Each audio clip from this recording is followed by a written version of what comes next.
Hi, welcome back to SM Raju vlog. இன்றைக்கி நம்ம சேனலில் ரொம்பவே ஹெல்த்தியான ஒரு பிரேக்ஃபாஸ்ட் தான் பார்க்க போகிறோம். எப்பயுமே இட்லி தோசை அதெல்லாம் சாப்பிட்டு போர் அடிச்சிருக்கோம் இல்லையா? எப்பயுமே இட்லி தோசை தானா அப்படின்னு கேட்குற வீட்டில் நம்ம இதை தாராளமாக செஞ்சு கொடுக்கலாம் மார்னிங் பிரேக்ஃபாஸ்ட்டாக. அப்படி இல்லை பிரேக்ஃபாஸ்ட்டாக எனக்கு இது பிடிக்காது, இட்லி தோசை சாப்பிட்டா தான் ஃபில்லிங்காக இருக்கும், அதை சாப்பிட்டா தான் அன்றைக்கி நாளே தொடங்குற மாதிரி இருக்கும் அப்படின்னு நினைக்கிறவங்க ஈவினிங் பிரேக்ஃபாஸ்ட்டாக கூட இதை செஞ்சு சாப்பிட்லாம். ரொம்ப ஹெல்த்தியானது. வாழைப்பழம், கருப்பட்டி, அவல் இது மூணுமே இருந்தால் போதும். இந்த பிரேக்ஃபாஸ்ட் இல்லைனா இந்த ஸ்நாக் ரெசிபி நம்ம ரொம்ப ஈஸியாக செஞ்சிடலாம். நெருப்பு இல்லாமல் எண்ணெய் இல்லாமல் ரொம்பவே ஈஸியாக 5 மினிட்ஸில் சட்டுன்னு செஞ்சு முடிச்சிடலாம். கிச்சனில் போய் விறுவிறுக்க செய்யணும் அப்படிங்கிற அவசியம் இல்லை. டைனிங் டேபிளில் உட்கார்ந்த இடத்துலையே சட்டுன்னு செஞ்சு முடிச்சிடலாம்.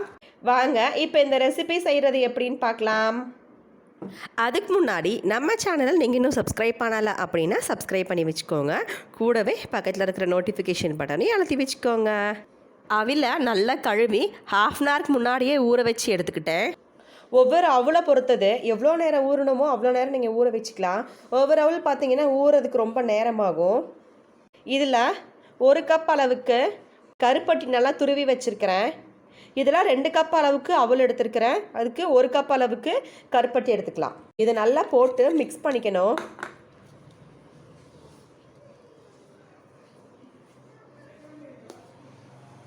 நல்லா துருவி வச்சுக்கலாம் கருப்பட்டி. பட் சில கருப்பட்டி பார்த்தீங்கன்னா துருவுறதுக்கே முடியாது, ரொம்ப கல் மாதிரி இருக்கும் இல்லையா? அந்த மாதிரி கருப்பட்டி நீங்கள் நல்லா இடித்து தட்டி எடுத்துக்கலாம். நல்லா மிக்ஸ் பண்ணிக்கலாம். கையை வச்சு நல்லா பெனஞ்சு விடணும். கூடவே 3 வாழைப்பழம் சேர்த்துக்கலாம். இந்த மாதிரி தோல் நல்ல கருத்து போன வாழைப்பழமாக இருக்கணும், நல்ல பழுத்த பழமாக இருக்கணும்.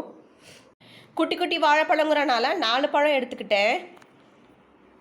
இப்போது வாழைப்பழத்தையும் நல்லா பெனஞ்சு விட்டுறலாம். நல்ல பழுத்த பழமாக இருந்தால் தான் நல்லாயிருக்கும், பெனைகிறதுக்கும் நல்லாயிருக்கும்.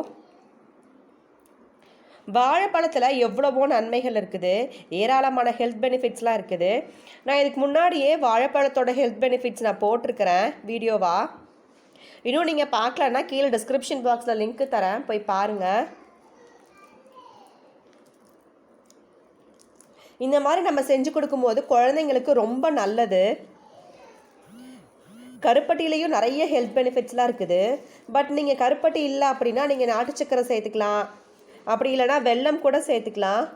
ஆனால் வெல்லத்தை விடையுமே கருப்பட்டி தான் ரொம்ப டேஸ்ட்டாக இருக்கும். இது ரொம்பவே ட்ரெடிஷ்னலான ஃபுட்டு. மார்னிங் பிரேக்ஃபாஸ்ட்டாக இல்லைனா ஈவினிங் ஸ்நாக்ஸாக கூட இதை கொடுக்கல உங்கள் குழந்தைங்களுக்கு, நீங்களுமே சாப்பிட்லாம். நல்லா பெனஞ்சிக்கணும். இந்த மாதிரி மாவு பனையிற மாதிரி நல்லா பெனஞ்சிக்கலாம். கருப்பட்டி பத்தலை, ஸோ இன்னும் கொஞ்சம் கருப்பட்டி போட்டுக்கிறேன்.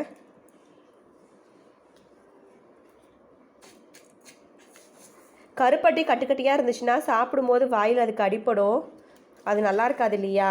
அதனால் நல்லா மாவாக நல்லா நைஸாக பொடிச்சு எடுத்துக்கலாம். நல்லா பவுடராக நல்லா பொடிச்சு எடுத்துக்கலாம் கருப்பட்டியை.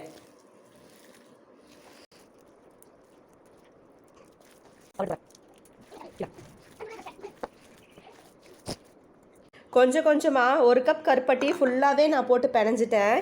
2 கப் அவலுக்கு 1 கப் கருப்பட்டி போதுமானது. உங்களுக்கு ஸ்வீட் அதிகமாக வேணும் அப்படின்னா இன்னும் கொஞ்சம் கருப்பட்டி சேர்த்துக்கலாம். பட் வாழைப்பழத்துலேயுமே ஸ்வீட் இருக்கும் இல்லையா? அதனால் கொஞ்சமாகவே சேர்த்துக்கிட்டாலே போதும். வாழைப்பழம் இருக்கிறனால அவல்லாம் இருக்கிறனால நமக்கு அவ்வளோ சீக்கிரத்தில் பசிக்காது, நல்லாவே ஃபில்லிங்காக இருக்கும் வயிறு. டயட்டில் இருக்கிறவங்கலாம் மார்னிங் இது தாராளமாக சாப்பிட்லாம். வெயிட் லாஸ் பண்ணணும்னு நினைக்கிறவங்க மார்னிங் பிரேக்ஃபாஸ்ட்டாக எடுத்துக்கலாம். அவ்வளோதான், நல்லா பெனஞ்சாச்சு. நல்லா சாப்பாடு பெனஞ்சோம்னா எப்படி இருக்கும் அந்த மாதிரி ஆயிடுச்சு பாருங்களேன். இப்போ இதைய நல்லா உருண்டையாக உருட்டிக்கலாம். இது பார்த்திங்கன்னா ட்ரெடிஷ்னல் ஃபுட்டுன்னு கூட சொல்லலாம். நாங்கள் சின்ன பிள்ளையில் இருக்கும்போது எங்கள் வீட்டில் இந்த மாதிரி பண்ணி தருவாங்க. அம்மாச்சி அம்மாலாம் பண்ணி தருவாங்க. சாயந்தரம் ஸ்நாக்ஸாக பண்ணி தருவாங்க. நல்லா இந்த மாதிரி தட்டிக்கிட்டிங்கன்னா நல்லா உருண்டையாயிரும். இவ்வளோ பெருசாக வேண்டாம், சின்னதாக வேணும்னா சின்னதாக கூட உருட்டிக்கலாம். அவ்வளோதான். நீங்களும் உங்கள் குழந்தைங்களுக்கு இந்த மாதிரி செஞ்சு கொடுங்க, ரொம்பவே என்ஜாய் பண்ணி சாப்பிடுவாங்க. பாய். நான் சொன்ன மாதிரி சப்ஸ்கிரைப் பண்ணி வச்சுக்கிட்டிங்களா? பாய். தேங்க்யூ ஃபார் வாட்சிங் திஸ் வீடியோ.